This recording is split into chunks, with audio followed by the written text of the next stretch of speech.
여러분 참 뵙고 싶었습니다. 높은 뜻 파주교회 오는 길이 얼마나 기쁘고 좋은지, 사실 우리 귀한 신앙의 가족 여러분들을 다시 뵐 수 있어서 기쁘다, 이런 생각도 했고요. 또 복음의 동역자 된, 또 친구 된 우리 이승훈 목사님 뵈러 오는 길이 얼마나 즐겁고 좋았는지 모릅니다. 약간 이런 비유가 어떨런지는 모르겠습니다만, 왜 시집간 딸네 집 가는 아버지 심정 같은 마음으로, 그렇다고 제가 대단히 해 갈 거는 없지만, 그래도 어떻게 살까, 어떻게 지내실까, 이런 것들이 염려되는 마음이 컸는데, 올 때마다 얼마나 기쁜지 모르겠습니다. 이렇게 살림살이도 점점 늘어나고요, 얼마나 점점 더 화기애애해지고, 참 뵈는 모습들마다 기쁨과 감사가 넘치시는지, 우리 신앙가족 여러분들의 삶에 우리 하나님의 평강이 가득하시기를 빕니다. 오늘 여러분들과 함께 로마서 12장에 있는 말씀을 통해 함께 은혜를 나누고자 하는데, 로마서 12장에 있는 말씀의 핵심은 영적 예배입니다. 우리가 이 세상을 살면서 하나님 앞에 예배하는 인생이 되어야 될 텐데, 하나님을 늘 경외하며 하나님의 뜻 생각하며 하나님의 계획하심을 바라는 사람들이어야 할 텐데, 우리는 과연 어떻게 살아갈 수 있는 것일까? 12장 1절로부터 그 영적 예배에 대하여 말하며 성도의 삶에 대하여 오늘 우리가 함께 봉독한 말씀에서는 구체적으로 이렇게 살아가는 것이 영적 예배의 삶이다, 그것을 말씀해 주고 있습니다. 그 말씀의 15절 우리가 잘 알지요? 즐거워하는 자들과 함께 즐거워하고 우는 자들과 함께 울라. 이 그리스도 공동체를 이루어가기 위하여 우리는 무엇을 해야 하는 것일까? 함께 생각을 나누고자 합니다. 연세 드신 어르신들이 계시는 곳에서 이런 말씀 드려서 죄송하긴 하지만, 저도 요사이 노안 때문에 조금 힘듭니다. 그래서 이게 가까운 데가 잘 안 보이니 아이고 큰일 났다, 이런 생각을 합니다. 먼 데 있는데도 잘 안 보이는데 가까운 데도 잘 안 보이니 어떻게 할까, 이 생각 때문에 조금 당황스럽기도 한데, 제가 노안이라는 시를 하나 들고 왔습니다. 진주원이라는 시인이 쓴 시인데 한번 들어보세요. 가까운 글씨를 멀찌감치 떼어야 보인다. 안경 2개를 번갈아 써야 할 모양이다. 오는 백발이야 작대기로 후려친다지만 되돌 않는 갑갑함은 뭘로 막는다? 허긴 많이 부려먹었지. 세상 헛것 다 보느라, 못 볼 것 훔치느라 뜬모를 책이랍시고 문명이라 구경이랍시고. 벌레 소리 쟁쟁한 밤, 달이나 한참 보세. 고운 기억 닦고 닦아 별빛으로 광을 내세. 낙엽 긁어 태우듯 아침 나절 식전거리 잡문이 남아. 향맑게 올라가는 연기는 선명하게 배오른지. 무엇을 봐야 될까요? 어떤 것을 봐야 될까요? 눈에 보이지 않는 것이 많아졌다라는 것 때문에 갑갑함을 느낄 때가 있는데, 사실 선명하게 볼 줄 알아도 우리네 마음에 큰 걸림돌이 있어서, 혹은 우리네 마음에 자기가 세워놓은 큰 벽이 있어서 세상을 제대로 보지 못할 때도 많이 있는 것 아닐까, 이런 생각할 때도 많습니다. 여러분은 어떻게 세상살이 정확하게 바라보시고 정확하게 판단하시고 살아가고 계시는지 한번 여쭙고 싶습니다. 제가 여러분들에게 보여드리려고 사진을 몇 장 들고 왔는데요, 먼저 보여드리는 이 사진을 한번 보시지요. 자, 이 그림을 보시면 이 사람의 옆모습일까요? 앞모습일까요? 언뜻 보기에는 코가 이쪽으로 가 있으니 옆모습이다 이렇게 생각하실 수도 있겠는데, 눈을 바라보시면 이 사람의 앞모습을 찍어 놓은 사진인데 사진을 오리기를 저렇게 오렸나 보다 이렇게 생각하실 수도 있으실 겁니다. 이렇게도 볼 수 있고 저렇게도 볼 수 있겠지요. 다음 그림입니다. 자, 이 그림을 보면 지구본을 찍어 놓은 것 같지요. 자세하게 보면 아프리카도 보이고 아시아도 보이고 하는데, 그림을 약간 개슴츠레하게 눈을 뜨고 바라보면 저 지도에 있는 대륙이 이렇게 풍성한 머리처럼 보이고 한 젊은 여성의 옆모습이 보인다 이렇게 생각이 드실 겁니다. 다음 사진입니다. 자, 이건 조금 더 난해한 사진이긴 한데, 처음 보실 때는 아마 젊은 여성이 까만 모자를 쓰고 이렇게 고개를 돌리고 있는 모습이 눈에 들어오실 텐데, 자세히 한번 그림을 크게 바라보시면 이렇게 돌리고 있는 턱선을 코라고 생각하시고 목을 이렇게 턱이라고 한번 생각해 보신다면 백발의 노인이 눈에 보이실 겁니다. 그렇죠?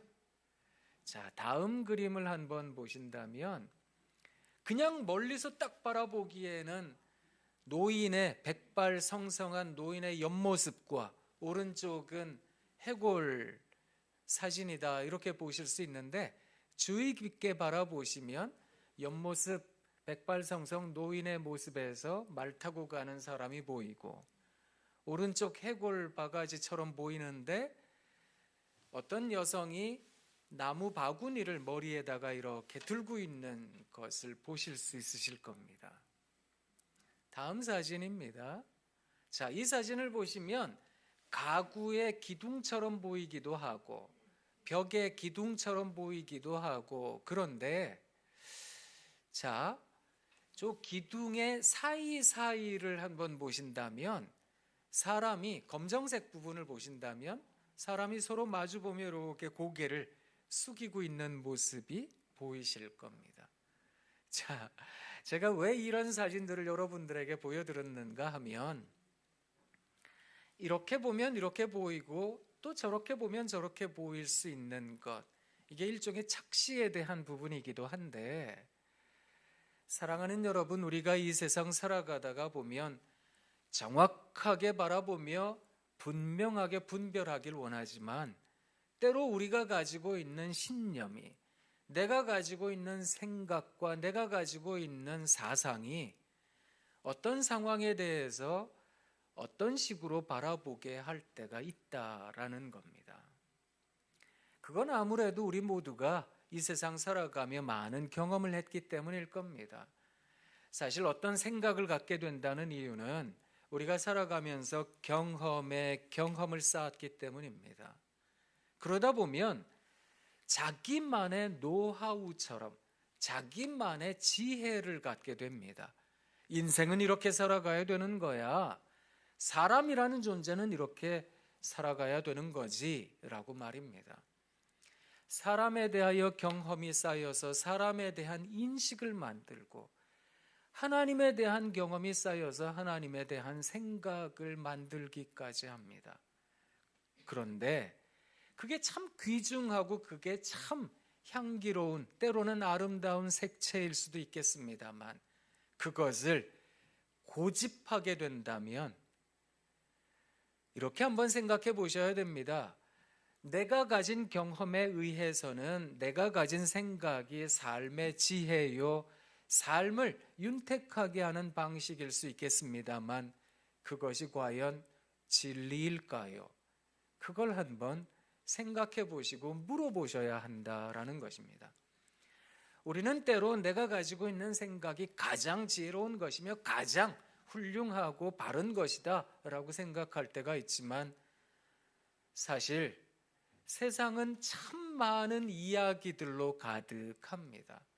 어떤 사람은 어떤 경험을, 또 다른 사람은 또 다른 경험을, 그러다 보니 생각의 차이가 있고 관점과 신념의 차이가 있는 거 아니겠습니까? 적어도 그 관점이라고 하는 것은 그 사람에게 있어서는 무척 중요한 삶의 이야기를 담은 것은 아닐까. 그것에 대해서 넓은 마음을 갖지 못하면 우리는 아주 편협한 생각을 할 때가 참 많습니다. 그래서 내가 하고 있는 생각이 옳은 거라고, 내가 하는 생각을 너희도 다 따라와야 된다고, 내가 하는 생각하지 못하면 그거 바보같이 사는 거라고 함부로 누군가를 판단하거나 정죄하듯 그렇게 진단할 때도 있는 것 같다, 이런 생각합니다. 제가 한 대학에서 가르치고 계시는 선배 교수님을 한번 만난 적이 있었거든요. 이분이 저한테 막 하소연을 하시는 거예요. 그게 뭔가 하고 얘기를 들었더니 딸이 남편 될 사람이라고, 이제 사윗감 될 사람이라고 소개를 시켰답니다. 처음 만나는 사윗감, 그 만나는 자리에 그래도 나름대로는 이분 생각하기에 그래도 맛집이라고 생각하는 좋은 식당을 데리고 가셨대요. 그런데 그 식당이 자랑하고 있는 메뉴가 비빔밥이었답니다. 그래서 이제 정찬으로 잘 차려져 나왔어요. 나물도 참 각양의 나물이 나오고 음식도 잘 나왔습니다. 된장찌개도 나오고. 그래서 이 집의 특제 소스인 고추장을 넣어서 각종 나물을 넣어서 또 참기름 조금 넣고 해서 한번 비벼 먹어보면 맛과 풍미가 대단하다, 막 한참을 또 설명을 해줬어요. 장인어른 될 이 교수님이.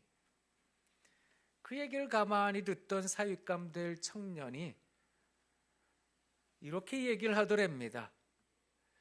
저희 집안은 대대로 양반 가문이어서 함부로 음식을 섞어 먹거나 비벼 먹지는 않습니다. 이렇게 얘기를 하더라는 겁니다. 갑자기 막 이런 게 막 올라오더래요. 아니, 아무리 그 집안이 대단한 양반 가문이라고 하더라도 이 자리는 지금 장인어른 될 사람을 만나는 자리라면 내가 손윗 사람인데, 젊은 사람이 자기 인식이 아무리 그렇다고 해도 어른이 한번 얘기를 하면 예하고 순종하는 마음으로 한번 비벼 먹을 줄도 알아야지. 그 집안이 얼마나 대단하길래 그걸 내세우면서 내가 얘기하는 걸 거절하더라. 이런 사람한테 내가 내 딸 못 주겠다. 이래가지고요, 딸한테 너 결혼 안 된다, 절대로 안 된다, 내 눈에 흙이 들어가기 전까지는 안 된다, 이렇게 반대를 해가지고 딸하고 막 대판 싸우고 그랬답니다. 제가 그 얘기 들으면서 무슨 생각했는지 아세요? 밥을 꼭 비벼 먹어야 되겠다는 분이나 절대로 비벼 먹어서는 안 된다는 사람이나 야, 이게 참 대단한 사람들이 만나셨네, 이런 생각을 했는데요. 내가 가지고 있는 주장, 내가 가지고 있는 어떤 의견, 그거 옳을 수 있지요. 그거 굉장히 중요한 지혜일 수 있겠습니다. 그런데 내가 가지고 있는 것을 주장만 한다면 우리는 갈등을 경험할 수밖에 없습니다. 갈등을 경험하다 보면 그 갈등으로 한동안 사람을 보지도 못하고 함께 얘기도 못하고 그저 원수처럼 지내게 되는 거 아니겠습니까? 그런데 오늘 성경 말씀은 우리들에게 이렇게 말씀합니다. 즐거워하는 자들과 함께 즐거워하고 우는 자들과 함께 울어보라고요. 이게 가능하려면 어떻게 해야 될까요? 사실 여러분, 우리가 진심으로 보혈의 은혜를 나누고 진심으로 하나님의 은혜를 나누고, 그래서 그 사람의 이야기가 나의 이야기가 되고 나의 이야기가 그 사람의 이야기가 되는 이런 진정한 연합이 이루어지지 아니하면 사실 이건 굉장히 어려운 일입니다. 가끔 배가 아프실 때가 있으세요? 옆집 사람이 집을 사거나 땅을 사면 아이고, 저 사람은 뭘 해서 저렇게 잘 됐나, 나는 왜 맨날 이 모양이 꼬라지냐, 이런 생각에 혹시 가슴이 아프신지요? 옆집 사람이 잘 되면 한껏 축하해 줄 줄도 알고, 이웃이 참 어려운 일을 당하면 한껏 울어줄 줄도 아는 것, 그게 그리스도 공동체가 아닐까. 그 신앙의 공동체를 오늘 로마서 12장에서는 영적 예배라고, 그게 하나님 앞에서 드릴 산제물로 드릴 영적 예배라고 그렇게 우리들에게 가르쳐주고 있는 것입니다. 가끔 말씀을 전할 때 제 자신이 부끄러워질 때가 있거든요. 이게 왜 속된 표현이긴 하지만 라스베가스에서 짤짤이하는 느낌, 흔히 공자 앞에서 풍우를 읊는다, 뭐 이런 얘기를 하기도 하는데요. 우리 높은 뜻 파주교회 성도님들이 얼마나 따뜻한 공동체인지, 또 우리 이승훈 목사님 얼마나 따뜻한 분인지 제가 잘 알고 있는데, 이런 말씀을 드려 그저 송구할 따름입니다. 그저 외람되지만 오늘 말씀을 통해서 한 번 더 여러분들에게 권면드리고 싶은 것은, 사랑하는 여러분, 우리가 신앙생활할 때에 이웃이 잘 되고 이웃이 어렵고 그때마다 우리가 함께 즐거워하고 함께 울어줄 수 있는 우리 신앙의 공동체가 되길 원합니다. 그것이 높은 뜻을 세우는 것이 아닐까. 하나님의 식과 법, 하나님의 그 뜻을 따라간다는 것이 무엇일까? 하나님께서 원하시는 바를 우리가 살아간다라고 할 때 그것은 과연 무엇일까? 어떤 규칙을 지키는 것일까? 법칙을 준수하는 것일까? 우리가 정해놓은 규정을 그대로 따라가는 것일까? 그것을 하나님의 뜻을 세운다라고 이야기하기는 어렵습니다. 실제로 그 법을 준용하려는 사람들의 마음이 어떠한가? 그래서 순종이 제사보다 낫다라는 하나님의 말씀이 우리들에게 가득 있기를 원합니다. 여러분 생각해 보세요. 요한복음 8장에 보면 간음하다가 붙잡힌 여자가 사람들에게 끌려왔습니다. 사람들이 예수님 앞에서 다그쳤습니다. 모세의 율법에 의하면 간음하다 붙잡힌 사람은 돌에 맞아 죽어야 되는데, 예수님, 이 여자 돌에 맞아 죽어야 되는데 어떻게 해야 되겠습니까? 따지듯이 다그쳤습니다. 그때 우리 주님께서 땅바닥에다가 무엇인가를 쓰시며 사람들에게 말씀하셨습니다. 너희 가운데 죄 없는 자가 돌로 치라고요. 율법이 말하고 있는 바는 이렇게 했으니 이렇게 해야 된다라고 하는 어떤 단정에 있는 것이 아니라, 그것을 통해서 사람을 성장시키고 있는가, 사람을 살리고 있는가, 사람을 보호하고 있는가, 그것을 율법이 말하고 있는 것이 아닐까. 그래서 율법에 완성되신 예수님께서 말씀하셨던 겁니다. 너희 가운데 죄 없는 자가 돌로 치라고요. 그리고 여인에게도 말씀하셨습니다. 가서 다시는 이와 같은 죄를 저지르지 말라고. 예수님 말씀과 행동을 통해 사람들은 자신을 진심으로 뉘우치게 되었습니다. 사람들은 또 살아나며 회복되는 것을 경험하게 되었던 겁니다. 그게 중요한 겁니다. 그래서 높은 뜻을 세워나간다라고 하는 것, 하나님의 뜻을 세워나간다라고 하는 것은 하나님의 마음을 읽어내려가는 것이 아닐까. 내 생각, 내 뜻, 내가 가지고 있는 관점에서는 이렇게 해야 되지 않겠습니까? 그것이 아니라 내가 가지고 있는 생각을 내려놓고 think God, 하나님을 한번 생각해 보는 것, 하나님을 한번 생각해 보자는 겁니다. 우리 하나님 원하시는 바가 무엇일까?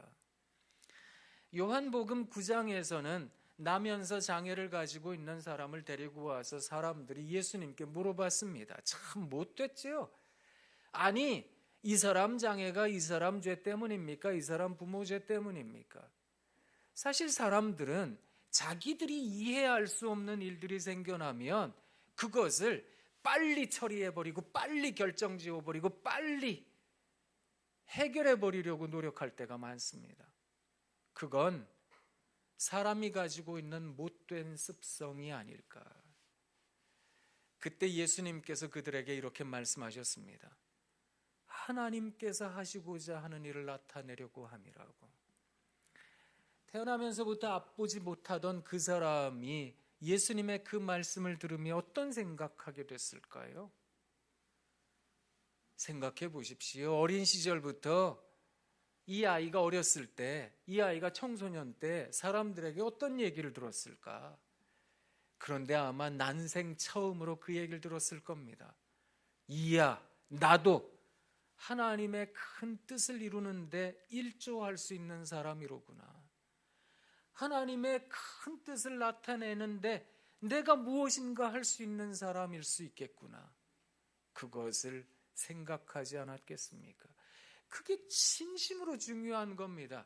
그래서 우리 믿는 사람들이 서로 마음을 같이 한다는 것, 마음을 같이 한다라고 하는 것은 우리 각자에게 임한 하나님의 뜻, 하나님의 계획을 하나님의 향기라고, 하나님의 색채라고, 하나님 감사합니다, 그것을 이야기할 수 있어야 되는 것은 아닐까. 세상에는 두 가지 큰 집단이 있습니다. 하나는 군중이라 불리우는 집단입니다. 우하고 다니고 우하고 몰려다닙니다. 그런데 그 안에는 각자의 향기가 죽어질 때가 많습니다. 무시되어질 때도 많습니다. 그런데 두 번째 공동체라고 하는 단체는 그 안에 사람들의 이야기가 살아있습니다. 이런 이야기도 있고 저런 이야기도 있고 그 모든 이야기가 다 살아서 숨 쉴 수 있는 공간, 그것을 우리가 만들어가자는 것이 아닐까. 그때야 이야, 이 사람을 통해 이루어질 하나님의 나라, 또 이 사람을 통해 이루어질 하나님의 나라, 건설될 하나님 나라, 그 하나님 나라를 우리가 찬양하고 기뻐합니다. 그래서 나이 드신 분들이나 젊은 사람이나 배운 사람이나 못 배운 사람이나 가진 사람이나 못 가진 사람이나 그 사람의 형편과 처지와 상관없이 우리가 한자리에 모여서 어느 누구나 주께 나오라, 어서 와서 주의 말씀 들으라, 그것을 찬양하며 하나님 앞에 예배드릴 수 있는 공동체, 그리스도 공동체, 함께 마음을 나눌 수 있는 공동체, 그게 높은 뜻 공동체라고 하는 것입니다. 그 공동체를 우리가 이루어 나가길 원하는 겁니다. 그러기 위해서 우리는 무엇을 해야 될까요? 16절에 있는 말씀을 여러분 한번 보세요. 서로 마음을 같이 하며, 서로 마음을 같이 해야 된다는 겁니다. 서로 마음 같이 하기 위해서 뭘 해야 되는지 아세요? 높은 데 마음을 두지 말라는 겁니다.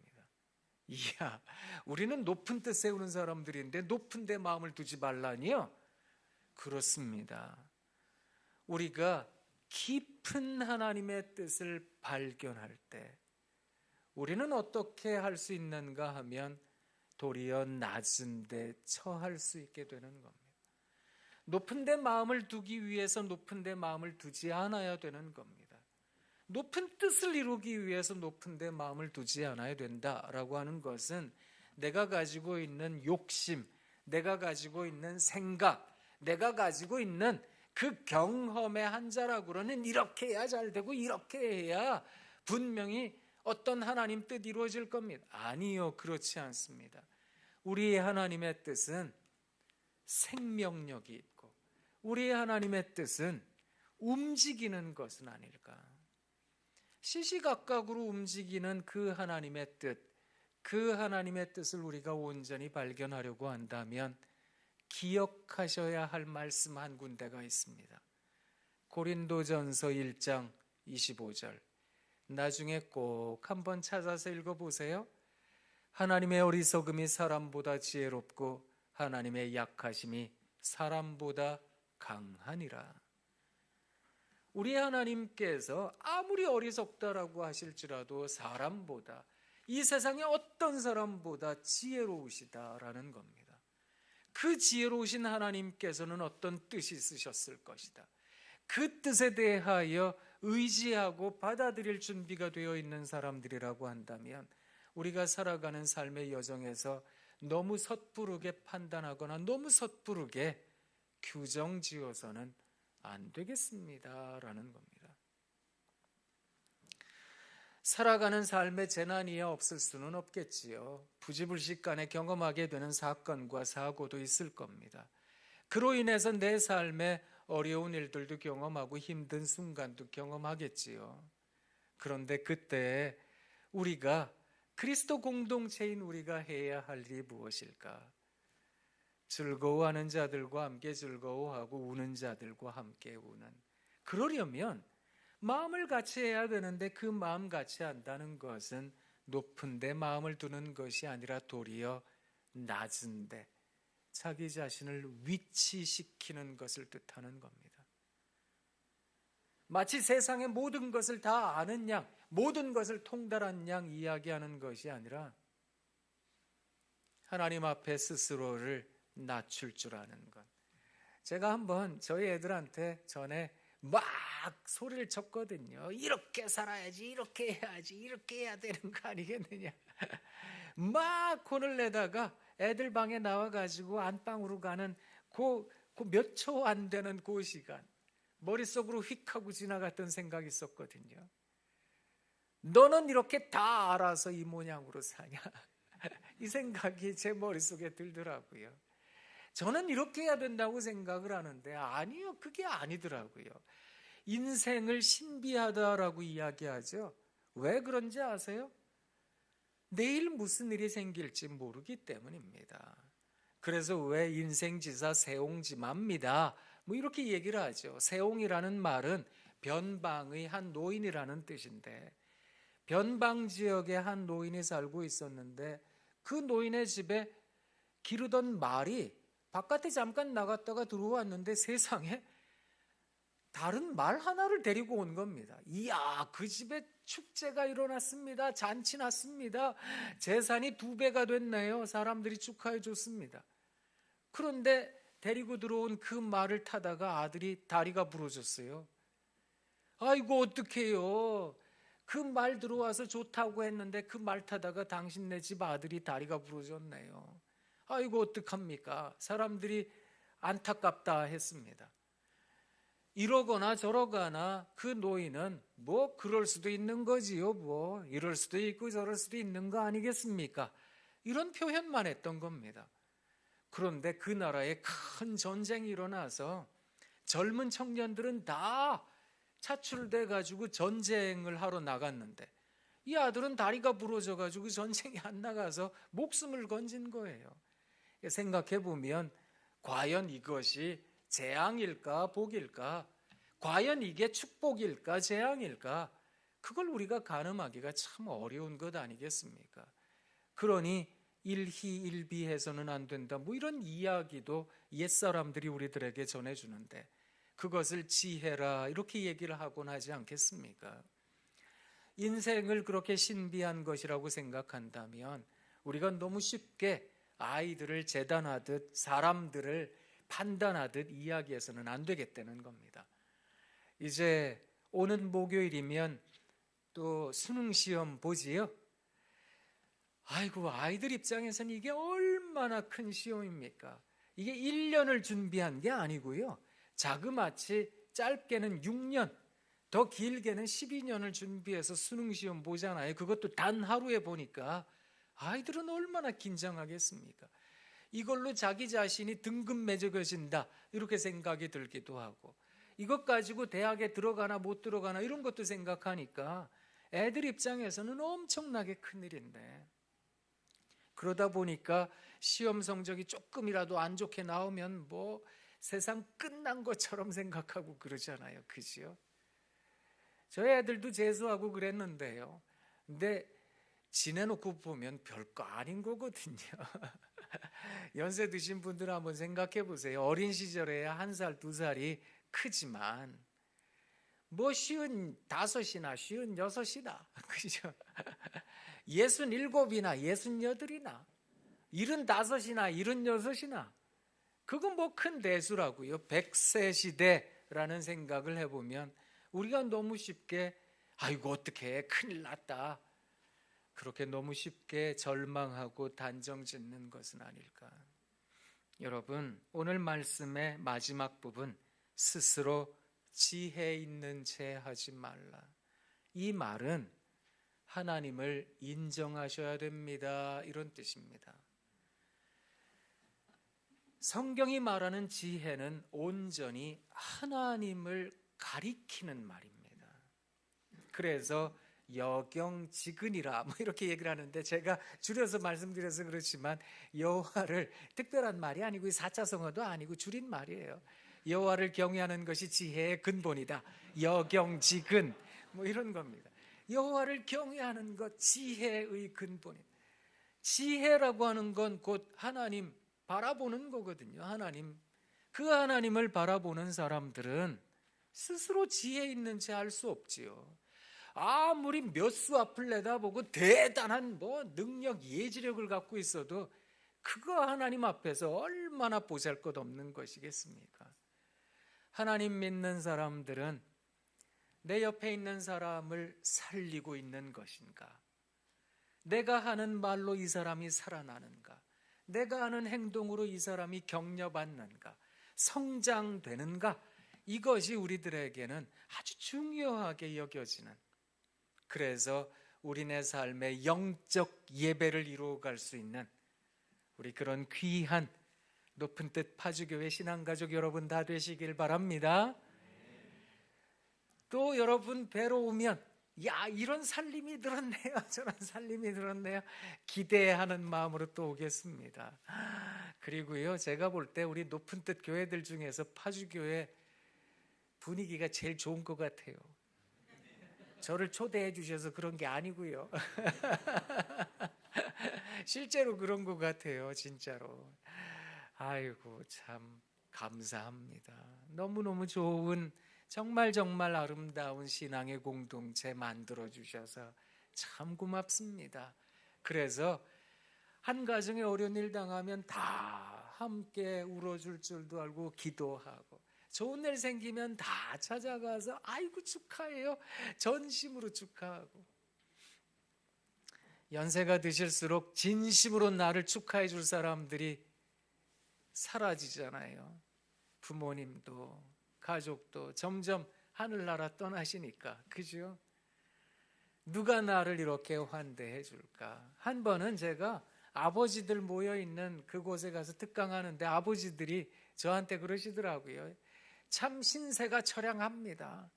제가 그래도 젊었을 때는 우리 집안의 서열 1위인 줄 알았는데 요사이는 집에 강아지도 나를 무시합니다. 뭐 이런 얘기를 하시면서요, 그 강아지들이 제일 부럽대요. 때때로 밥 챙겨주지요. 또 바깥으로 나가서 산책시켜주지요. 목욕시켜주지요.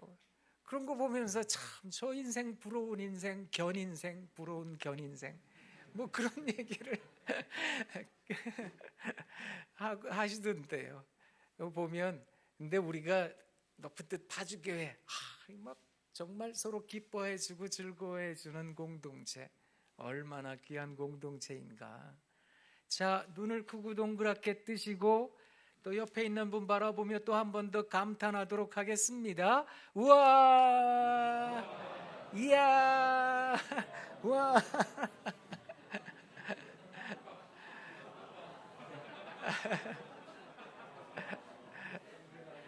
이게 진심으로 하시는 거죠? 진심으로. 아이고 그래, 와 그래 해줄게, 그러신 건 아니시죠? 진심으로 그렇게 진심을 다하는 신앙인들 다 되시길 바랍니다. 기도하겠습니다.